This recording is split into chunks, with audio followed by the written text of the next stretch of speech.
सां मशहूर थियो। 25 अप्रैल 1967 ईस्वी जो अली मोहम्मद जो जन्म थियो जॾहिं सम्झ लाइक़ थियो त वालिद साहब ॻोठ जे प्राइमरी स्कूल में पढ़ण लाइ अली मोहम्मद खे दाख़िल करायो।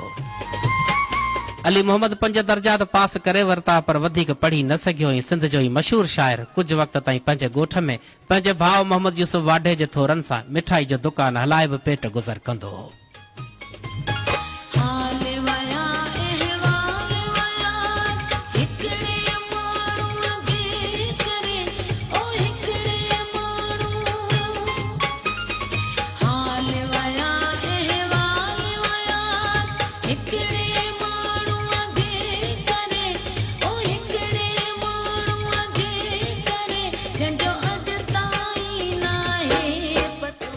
कॾहिं कॾहिं त मिठाई जो थाल तिरीअ ते रखी बि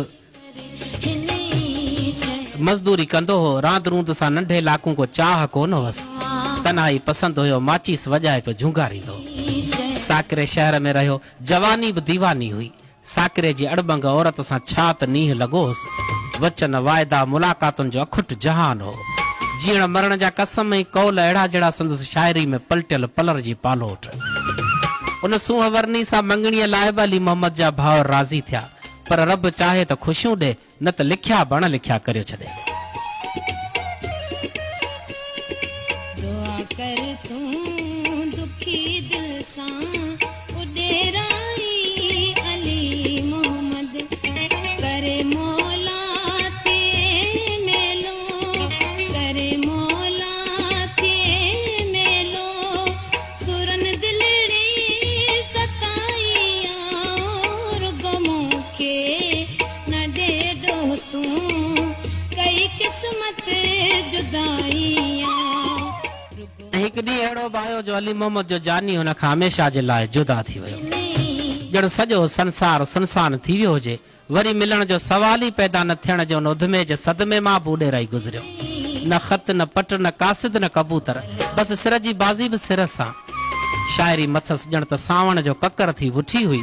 नयूं नयूं धुनियूं तख़लीक़ करे अवामी कैसेट कंपनियुनि खे किरोड़े रुपयनि जूं तरक़ियूं ॾियारियाई। जलाल चांडे, फौजिया सूमरे, अलादाद ज़रदारी, उर्स चांडे, अनवर विस्तड़े, समीना कंवल ऐं ॿियनि मशहूर फनकारनि जे आवाज़ में उॾेराई जी शाइरी झर झंग गूंजण लॻी।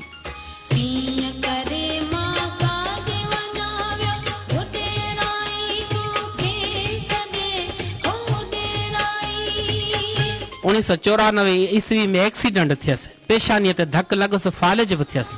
मुसलसल बीमार रहण लॻो। जंहिं कैसेट कंपनियुनि खे किरोड़े रुपयनि जा फ़ाइदा ॾिना हुआईं, तंहिं उॾेराई जी का सार बि कान लधी। 2003 ईस्वी में डॉक्टर आफ़ताब खां नसीम सेंटर ते हॾीअ जो ऑपरेशन बि पंहिंजे ख़र्च ते करायई। उन्हनि ॾींहंनि में यानी 6 ॾींहं संदसि वॾो भाउ मोहम्मद उमर खटी गुज़ारे वियो। आख़िरी दीदार लाइ सख़्त बीमारी जी हालत में कुल्हे कांधी थियो।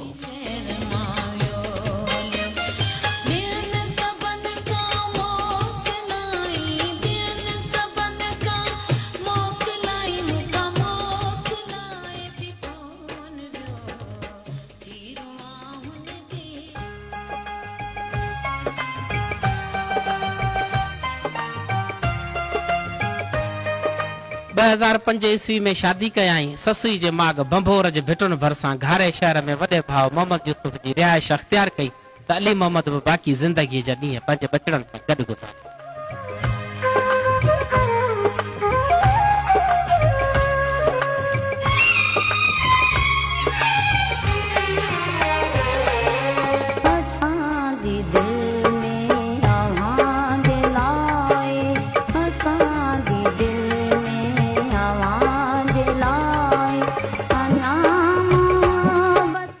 गुज़रंदो रहियो। बीमारी हिन शाइर खे कमज़ोर कंदी वई। खेसि ॿियो वॾो दुख तॾहिं मिलियो जॾहिं संदसि भाउ मोहम्मद रमज़ान खटी बीमार थियो त उॾेराई खे परेशानियूं घर कयूं।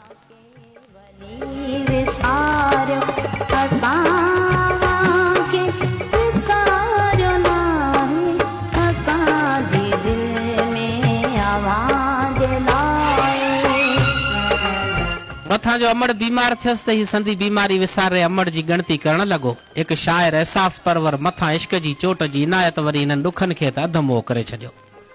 हादसनि ते हादसा उॾेराई खे जीअण न ॾिनो। 2 मार्च 2020 ते माउ जी जुदाई जे ज़हर जो कड़ो ढुकबा किर पीताई। 8 8 मार्च 2020 ते संदसि भाउ मोहम्मद रमज़ान खटी बि जहान छॾे वियो। ॿिन्ही हादसनि खां पोइ ओॾेराईअ ते बीमारी हमिलो करे वई। जेको भाउ संदसि सार संभाल लहंदो हो उनखे बि दिलि जो दौरो पियो। भाउ यूसुफ त झटके मां सिहतयाब थी वियो, पर ओॾेराई हाणे हलण फिरण खां बि लाचार थी वियो। आख़िर 7 अगस्त 2020 ईस्वी ते जुमे जी राति 1:15 बजे अली मोहम्मद ओॾेराई जो रूह ओॾेरे जी नगरी खे अलविदा चई वञी मालिक हक़ीक़ी सां मिलियो। संदसि मड़ ओॾेरो लाल कब्रिस्तान में मिटी माओ हवाले कयो वियो। ओॾेराई जे घर में संदसि घरवारी सां 6 न्याणियूं ऐं 2 पुट सोगवार आहिनि। अॼु तोड़े जो हू असां सां गॾु नाहे, पर संदसि फन, फिक्र, शाइरी मुख़्तलिफ़ फनकारनि जे आवाज़ में असांजी मिल्कियत आहे। ओॾेरे जो ही ओॾेराई हमेशह यादि रहणो आहे, छाकाणि त अहिड़ा इंसान कॾहिं कॾहिं जनम वठंदा आहिनि। अॼु सॼी सिंध उदास आहे, ओॾेरे जूं सभु गलियूं बि उदास आहिनि, त घारे जो हर गुल बि मुरझायल आहे।